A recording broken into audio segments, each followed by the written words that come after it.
இன்னைக்கு நான் உனக்கு என்ன உண்மை சொல்லி தரப்போறேன்னா, குத்தகைக்காரர் அப்படிங்கிற உண்மையை சொல்லி தரப்போறேன். இந்த உண்மைய மத்தேயிலயோ மார்க்லயோ லூக்காலையும் வாசிக்கலாம். மத்தேயு 21 அதிகாரம் 23 வசனத்துல 33 வசனத்துல இருந்து 43 வசனம் வரைக்கும் வாசிக்கலாம். மார்க் 12 அதிகாரம் 1 இருந்து 12 வரைக்கும் வாசிக்கலாம். லூக்கா 20 அதிகாரம் 9 இருந்து 19 வரைக்கும் வாசிக்கலாம்.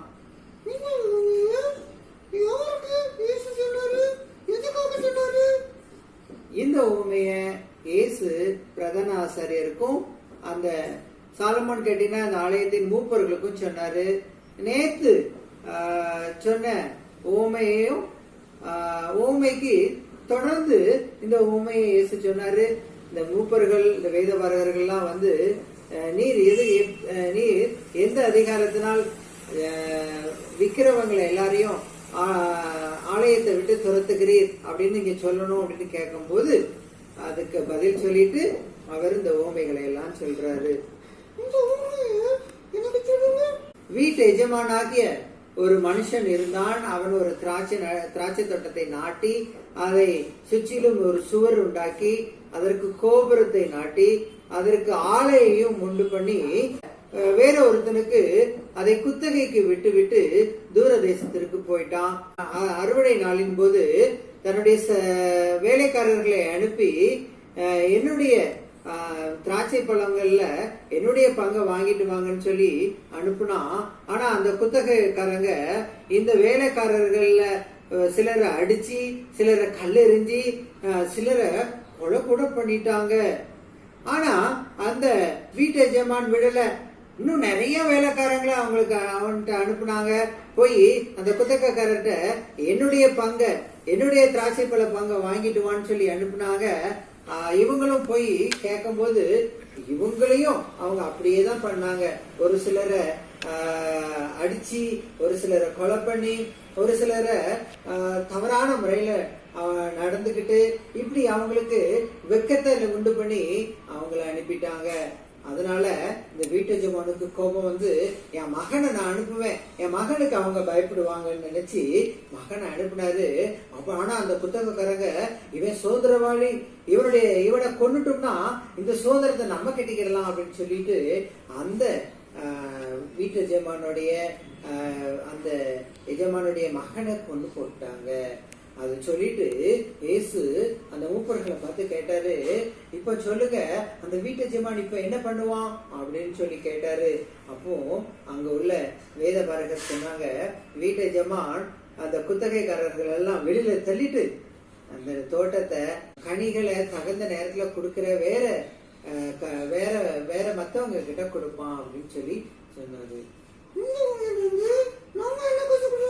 இந்த ஓமையில இருந்து நாம என்ன கத்துக்கலாம்னா, இந்த வேத பாரகர்களும் அப்படிதான்.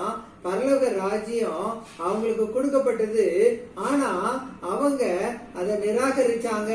அவங்க பழங்களை அவங்களுடைய கனிகள் அவங்களுடைய வாழ்க்கையில கனி இல்லாம இருந்தது. கனிகளை கொடுப்பதற்காகத்தான் அந்த பிதா அவங்களுக்கு குத்தகைக்கு விட்டிருந்தாரு. ஆனா கனி கொடாத வாழ்க்கையை வாழ்ந்தாங்க. அதனால ஆண்டவர் தன்னுடைய மகனை இயேசு கிறிஸ்துவ அனுப்புனாரு. ஆனாலும் அந்த இயேசு கிறிஸ்துவையும் இவங்க நிராகரிச்சாங்க. ஆனா எந்த இயேசு கிறிஸ்துவ அவங்க நிராகரிச்சாங்களோ அந்த இயேசு கிறிஸ்துவ தேவன் மூளை கல்லாக்கி தன்னுடைய பரலோக ராஜ்யத்தை கட்டினார், அவர் மேல கட்டினாரு.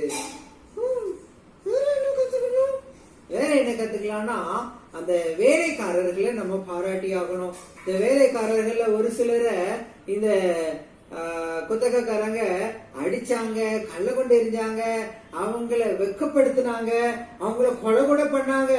ஆனாலும் அடுத்து இன்னும் கொஞ்சம் வேலைக்காரரை அந்த எஜமான் அனுப்பும் போது அந்த வேலைக்காரங்க தைரியமா போனாங்க. ஐயோ எங்களையும் கொண்டுட்டாங்கன்னா, இவங்களையும் வெக்கப்படுத்தி அனுப்பிட்டாங்கன்னா, எங்களையும் கள்ள கொண்டு எரிஞ்சிட்டாங்கன்னு சொல்லி பயப்படல. இன்னைக்கு பாரு, எத்தனையோ மிஷினரிகளை அடிக்கிறாங்க, எத்தனையோ சர்ச்சை அடிக்கிறாங்க. ஆனாலும் இன்னைக்கு வட இந்தியாவுக்கும் மற்ற நாடுகளுக்கும் போற மிஷினரிகள் இன்னும் எழும்பிக்கிட்டு தான் இருக்கிறாங்க. இந்த வேலைக்காரங்க எப்படி இருந்தாங்களோ அதே போலதான் இப்போ உள்ள மிஷினரி இருக்காங்க. வேற என்ன கத்துக்கிடலாம் அப்படின்னா, நமக்கு ஆண்டவர் wall, watch tower, wine press 3 W கொடுத்திருக்கிறாரு.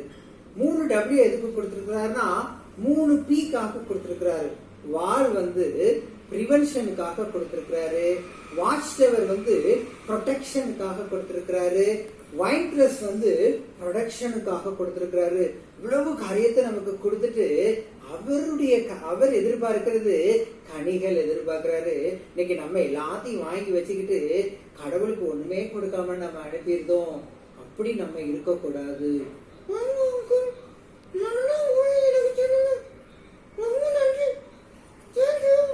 தேங்க்யூ.